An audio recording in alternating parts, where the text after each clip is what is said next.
Hello everyone, hope you are doing well. Welcome back to our channel. Today we will practice some idioms and phrases. तो आज idioms और phrases के questions practice करेंगे. Let's start. Question number 1. Back on one's feet. Back on one's feet. इसका क्या meaning है?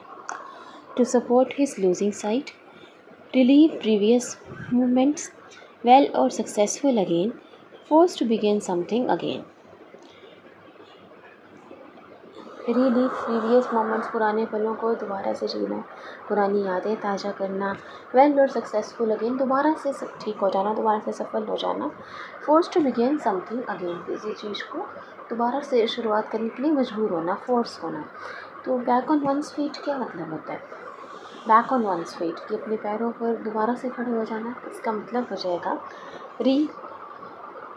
Well और successful again, दोबारा से सफल हो जाना, दोबारा से अच्छे हो जाना, सब ठीक हो जाना. बैक ऑन वंस फीट ये दोबारा से अपने पैरों पर खड़े हो जाना, सेल्फ डिपेंडेंट हो जाना, वेल और सक्सेसफुल अगेन,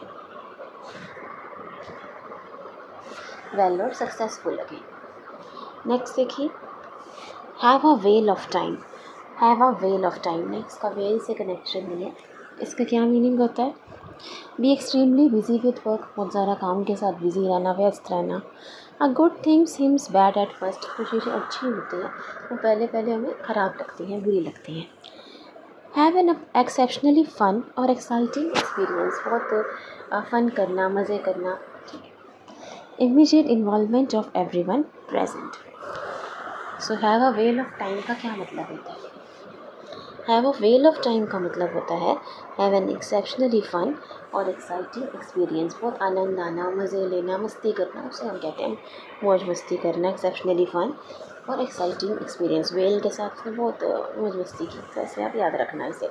हैव फन इसका मतलब है have a well of time, have fun, exciting experience. Next देखिए, क्रोकोडाइल टीयर्स. क्रोकोडाइल टीयर्स मगरमच्छ के आंसू, इसका क्या मतलब होता है? Hopeless situation, totally different, false tears of less worth. Less worth मतलब कम वैल्यू होना, फॉल्स टीयर्स नकली आंसू बहाना, टोटली डिफरेंट बिल्कुल अलग, या हॉपलेस सिचुएशन. क्रोकोडाइल टीयर्स का मतलब होता है फॉल्स टीयर्स, मगरमच्छ के आंसू, झूठे मूठे आंसू बहाना, उसे हम कहते हैं crocodile tears. Crocodile tears, false tears. To walk the tight rope, be an expert, be very cautious, बहुत ज़्यादा केयरफुल रहना, कॉशियस रहना, सतर्क रहना. बी वेल ट्रेंड, अच्छे से ट्रेन होना, रॉप पर चलने के लिए अच्छे से ट्रेन होना. या फिर बी वेरी नर्वस, या फिर आपको रॉप पर चलना पड़े तो बहुत घबराओगे. तो क्या मतलब होगा वॉक द टाइट रॉप का? To walk the tight rope, to walk the tight rope का मतलब होता है बी वेरी कॉशियस, बहुत ज़्यादा अलर्ट रहना, सतर्क रहना. जो रॉप पर चलते हैं ना, बहुत अलर्ट रहना पड़ता है, बहुत अटेंटिव रहना पड़ता है. ठीक है. So walk the tight rope का मतलब होता है बी वेरी कॉशियस, बहुत केयरफुल रहना. नेक्स्ट देखिए, eight the drop of a hat. Eight the drop of a hat का मीनिंग क्या होता है? Be dressed for a party with all your belongings, अपना पूरा बोरिया बिस्तर, अपना पूरा सामान लेकर. Go on a short trip, छोटी सी ट्रिप पे जाना, कहीं घूमने जाना. या फिर विदाउट डिले, मुझे इमीडिएटली कोई चीज़ होना. Eight the drop of a hat का मतलब क्या होता है? Eight the drop of a hat का मतलब होता है विदाउट डिले. विदाउट डिले, अचानक से कुछ होना, विदाउट डिले, उसे कहते हैं at the drop of a hat. Next देखिए, cut one shot. Cut one shot का मतलब क्या है? Cut one shot, to chop something, किसी चीज़ की चॉपिंग करना, से वेजिटेबल्स की चॉपिंग करना, छोटा छोटा काटना. इंटरप्ट समवन, अगर कोई बात कर रहा है तो उसे बीच में बोलना, बीच में टोक देना. ठीक है, बीच में रोक देना. To act quickly, suddenly act करना, एक्शन लेना. टू बी रूड, रूड होना. कट वन शॉट का मतलब क्या है? नहीं, इसका मतलब चॉपिंग नहीं है. कट वन शॉट का मतलब होता है टू इंटरप्ट समवन, जैसे कोई बात कर रहा है तो आपने उसकी बात काट दी, बीच में बोल दिया, तो कट वन शॉट बात काटना, वैसे याद रखना, किसी की बात काट देना, बीच में बोलना, तो इंटरप्ट समवन. ठीक है, जैसे कोई कुछ बोल रहा है तो बीच में कुछ बोलने लग गए, तो इसमें हम कहेंगे cut one shot, interrupt someone. Next देखिए, to take one side off. To fool someone, किसी को बेवकूफ़ बनाना, to feel hot, to please someone, किसी को खुश करना, या फिर टू एडमायर समवन, किसी की तारीफ़ करना, प्रशंसा करना, ठीक है। To take one's hat off का मतलब होता है to admire someone, admire someone. जैसे कई बार आपने देखा होगा टेलीविज़न पे जजेस अपनी परफॉर्मेंस अच्छी लगती है किसी कॉम्पिटिटिव शोज़ में, तो हैट्स ऑफ परफॉर्मेंस के लिए हैट्स ऑफ कमेंट करते हैं। तो हैट ऑफ हैट्स ऑफ मतलब यही होता है एडमायर समवन, ठीक है, उसकी तारीफ़ करना, प्रशंसा करना। नेक्स्ट देखिए, to pick up the threads. Pick up the threads का क्या मतलब है? To examine an issue seriously, किसी इशू की अच्छे से जांच करना, सीरियसली कोई जांच करना। बीइंग रिसीव्ड वेरी वार्मली, आपको बहुत वार्म वेलकम मिला, मतलब बहुत विनम्रता से, बहुत प्यार से वेलकम किया गया, स्वागत किया गया। To restart from the previous closing point, मतलब जहाँ पे आपने कोई चीज़ जो है ख़त्म की थी वहीं से स्टार्ट करना, वहीं से दोबारा से शुरू करना, रीस्टार्ट करना, ठीक है। जहाँ आपने प्रिपरेशन रोक दी थी वहीं से दोबारा रीस्टार्ट करना। या फिर at a short distance. Pick up the threads, pick up the threads का मतलब होता है to restart from the previous closing point, जहाँ पे आपने ख़त्म की थी कोई चीज़, जहाँ पे रुक कर थे वहीं से दोबारा से स्टार्ट करना, pickup the threads, okay.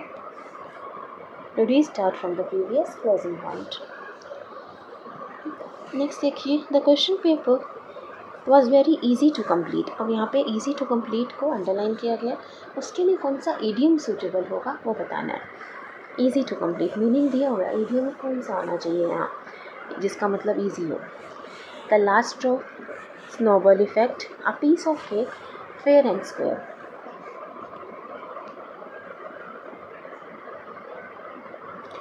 Answer क्या होगा? इजी टू कम्प्लीट तो कहीं बार सुने, piece of cake. Piece of cake का मतलब होता है something very easy, very easy. जैसे dancing is a piece of cake from you, उसके लिए डांसिंग बहुत आसान है, तो पीस ऑफ केक का मतलब होता है समथिंग वेरी इजी, कोई चीज़ बहुत आसान होना। बाकी मीनिंग देख लेते हैं। लास्ट स्ट्रॉ, लास्ट स्ट्रॉ का मतलब होता है the final problem that makes a situation unbearable, मतलब सारी प्रॉब्लम्स ख़त्म हो गई, एक फाइनल प्रॉब्लम, एक आखिरी फाइनल प्रॉब्लम रह गई है और वही उसको बेयर करना मुश्किल हो जाता है, ठीक है। जब सारे एग्ज़ाम हो जाए, लास्ट एग्ज़ाम रह जाता है, तो ये है ना कि ये कब निकलेगा, कब ख़त्म होगी, इसको टॉलरेट करना मुश्किल हो जाता है, तो वही लास्ट स्ट्रॉ होती है कि जब आपकी सारी प्रॉब्लम्स ख़त्म हो गई, एक फ़ाइनल प्रॉब्लम है जिसको आप बेयर करना आपके लिए मुश्किल हो रहा है, उसे टॉलरेट करना, बर्दाश्त करना मुश्किल हो रहा है, लास्ट स्ट्रॉ, लास्ट स्ट्रॉ, ठीक है। फेयर एंड स्क्वायर का मतलब होता है honest, fair honest, fair and honest से याद रख सकते हो। स्नोबॉल इफेक्ट का मतलब है a situation where something small gets bigger often out of control. जैसे स्नोबॉल, छोटी सी स्नोबॉल थी वो इतनी बड़ी होती थी, ये आउट ऑफ कंट्रोल हो गया, उससे बच पाना। तो स्नोबॉल इफेक्ट का मतलब होता है एक छोटी सी प्रॉब्लम जो बड़ी होती रहती है। A situation where something gets bigger often out of control, जब एक छोटी सी बात थी वो बढ़ते बढ़ते इतना बढ़ गई कि आउट ऑफ कंट्रोल हो गई, उसे हम कहते हैं snowball effect. Snowball effect a situation where something small gets bigger and often out of control, ठीक है। और पीस ऑफ केक तुमने देख लिया, वेरी इजी। नेक्स्ट देखिए, sail in the same boat, एक ही नाव में सवार होना, इसका क्या मतलब होता है? पे a very low price for something, be in the same situation as others, be in heavy debt, go for a boat ride। Very low, किसी चीज़ के लिए बहुत कम प्राइस पे करना। be in the same situation as others, जैसे दूसरे की situation, जैसे हालात में, उसी सिचुएशन, उसी हालात, उसी स्थिति में होना। be in heavy debt, भारी कर्जे में डूब जाना। go for a boat ride, boat पे राइड करी जाना। तो same in the same boat का मतलब होता है बोट राइड नहीं होता, इसका मतलब होता है be in the same situation as others, एक ही नाव पर सवार होना, मतलब जो प्रॉब्लम में दूसरा है, जैसा हाल में दूसरा, आप उसी सिचुएशन में हो, उसे कहते हैं sail in the same boat, be in the same situation as others. Go getter, go getter का मतलब क्या होता है? A real achiever, one who does the right thing, जो सही चीज़ करता है। वन हु रन्स अवे, जो भाग जाए। अ क्रिएटिव पर्सन, एक लालची इंसान। गो गेटर का मतलब क्या है? गो गेटर का मतलब होता है अ रियल अचीवर, जो अपॉर्चुनिटीज़ को यूटिलाइज़ करता है, एक महत्वाकांक्षी कह सकते हैं, एम्बिशियस पर्सन, हार्ड वर्किंग, जो बहुत मोटिवेटेड होता है, डिटरमाइंड होता है, दृढ़ निश्चय, जो कुछ अचीव करना चाहता है, उसे हम कहते हैं गो गेटर। और ये अचीवर, जो महत्वाकांक्षी है, जो मेहनत करना चाहता है, लाइफ में कुछ अचीव करना चाहता है, उसे कहते हैं go getter. Go getter, a real achiever. Come to light, come to light का मतलब क्या है? To be obscure, to be well lit up, to pray a secret, to be non publicly. To come to light, come to light का मतलब होता है to be non publicly, notice हो जाना, सबके द्वारा नोटिस हो जाना, सबकी नज़र में आ जाना। टू बी नॉन पब्लिकली, जाने जाना, उसे हम कहते हैं come to light, to be non publicly. To pray a secret का मतलब होता है to try to find out something hidden. Pray a secret मतलब ये आप ऐसा ढूंढने की कोशिश कर रहे हो जो चीज़ गुप्त है, जो चीज़ छुपाई जा रही है, उसको ढूंढने की, किसी का सीक्रेट जानने की कोशिश करना। To try to find out something hidden. चलिए नेक्स्ट देखिए, above one's head. Above one's head का मतलब क्या है? टू बी वेरी टॉल, बहुत लंबा होना। इंटीमेट एंड पर्सनल, व्यक्तिगत, personal. Overhead expenses, overhead expenses होते हैं जो डायरेक्टली प्रोडक्शन से रिलेटेड नहीं है, जैसे एडमिनिस्ट्रेटिव एक्सपेंसेस होते हैं किसी फॉर्म में, इलेक्ट्रिसिटी, रेंट, तो वो सारे जो एक्सपेंसेस हैं। बियॉन्ड वन अंडरस्टैंडिंग, समझ के बाहर, समझ के परे। तो अबव वंस हेड का मतलब होता है तो कोई चीज़ कहते हैं सिर के ऊपर जा रहा है, मतलब जो भी कहा जा रहा है वो सर के ऊपर जा रहा है, कुछ समझ नहीं आ रहा, तो इसका मतलब है बियॉन्ड वंस अंडरस्टैंडिंग, जब आपको कुछ समझ नहीं आ रहा। अबव वंस हेड, सब सर के ऊपर जा रहा है। नेक्स्ट देखिए, birds of the same feather. Birds of the same feather flock together, सुना होगा। इसका क्या मतलब होता है? People with a generous heart, जो लोग दयालु होते हैं। To get into trouble together, किसी मुश्किल में पड़ जाना एक साथ। To be in a totally helpless condition, एक ऐसी सिचुएशन में, हम ऐसी स्थिति में होना जहाँ कोई हेल्प नहीं कर सकता, बिल्कुल हेल्पलेस सिचुएशन है। पीपल विद सिमिलर करेक्टर, एक जैसे जिनकी करेक्टरिस्टिक्स हैं, ये पर्सनालिटी जिनकी मैच होती है। तो words of the same feather का मतलब होता है पीपल विद सिमिलर करेक्टर, मतलब आप उन लोगों के साथ रहना पसंद करते हो, लोगों के साथ रहते हो इसमें आपके ऐसे सिमिलर करेक्टरिस्टिक्स होती है, जिनसे आपकी पर्सनालिटी मैच करती है, नेचर मैच करता है। इससे हम कहते हैं birds of the same feather flock हो जाते हैं, मतलब लोग उसी ग्रुप में रहना चाहते हैं जहाँ उनके जैसे लोग हों, अपने जैसे लोगों के साथ रहते हैं। तो यही मतलब होता है इसका, people with similar character. Next देखिए, कैट्स विस्कर्स। कैट्स विस्कर्स का क्या मतलब है?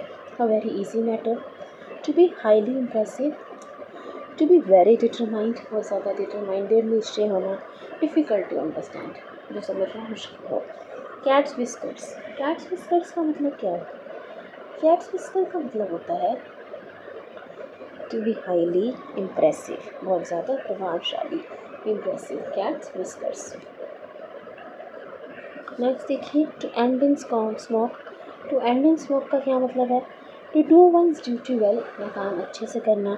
To not agree to something, किसी चीज़ से सहमत न होना।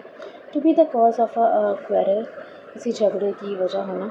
To come to nothing, to end in smoke. To end in smoke का मतलब होता है किसी चीज़ ख़त्म हो जाना। तो to come to nothing, to come to nothing. Next देखिए, the salesman informed the customers that if they had any question they could drop a line. Salesman ने इन्फॉर्म किया कस्टमर को कि अगर उनके कुछ क्वेश्चंस, कुछ क्वेरीज हैं, कुछ सवाल हैं, तो they could drop a line. तो ड्रॉप अ लाइन का आपको मीनिंग बताना है, ठीक है? Drop a line, send, drop a line का क्या मतलब होता है? Send a brief letter, call his secretary, come back with the items, complain against him. Drop a line, drop a line का क्या मतलब है? ड्रॉप अ लाइन एक ईडियम है जिसका मतलब होता है सेंड अ ब्रीफ लेटर, कोई छोटा सा मैसेज भेज देना, मतलब लिख कर के कोई मैसेज, कोई संदेश भेजना, कम्युनिकेट करना, उसे हम कहते हैं ड्रॉप अ लाइन। तो सेंड अ ब्रीफ लेटर हो जाएगा कि कोई मैसेज लिख देना, मतलब लिखित रूप से, लिखित में कुछ कम्युनिकेशन करना, उसको कहा जाता है drop a line. Written communication, send a brief letter, send someone a message, ठीक है? नेक्स्ट देखिए, क्लियर द डेस्क, लास्ट में clear the desk. Clear the desk का क्या मतलब है? To draw something down, to take something away, to remove unnecessary things for further work. Prepare for an event or a course of action by dealing with anything that might hinder progress. मतलब किसी event, किसी course of action, किसी काम के लिए, किसी action के लिए तैयारी करना, और dealing with anything that might hinder progress, और कोई भी चीज़ जो प्रोग्रेस को रोकने की कोशिश करे उससे डील कर लेना, उससे निपट लेना। तो क्लियर द टेक्स्ट का क्या मतलब है? क्लियर द टेक्स्ट का मतलब होता है प्रिपेयर फॉर एन इवेंट और अ कोर्स ऑफ एक्शन, जब हमने देखा by dealing with anything that might hinder progress. तो कोई भी चीज़ अगर प्रोग्रेस को आगे बढ़ने से रोके, उसको उससे निपट कर किसी चीज़ के लिए प्रिपेयर कर लेना। ठीक है, क्लियर द टेक्स्ट। सो ये आज हमने इडियम्स और फ्रेजेस की प्रैक्टिस की और आपको समझ आया हो। एक बार क्विकली रिवाइज कर लेते हैं सारे इडियम्स, एक बार फिर देख लेते हैं जो भी हमने पढ़े।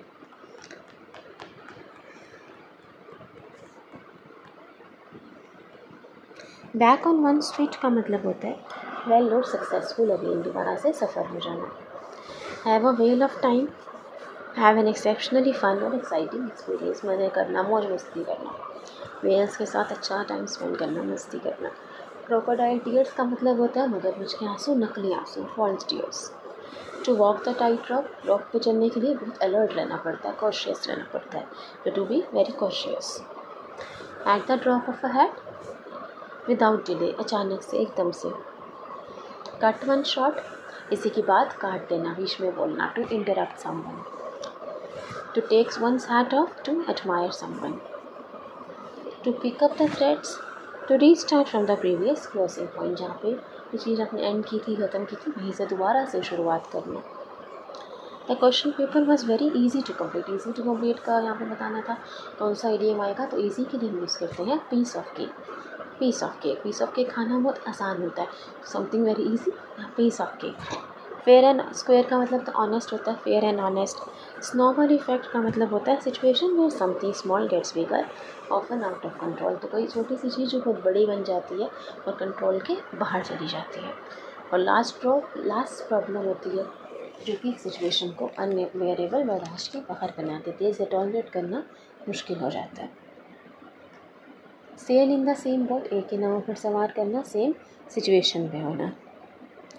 गो गेटर, रियल अचीवर, महत्वाकांक्षी, एम्बिशियस, जो अचीव करना चाहते हैं लाइफ में, कुछ डिटरमाइंड।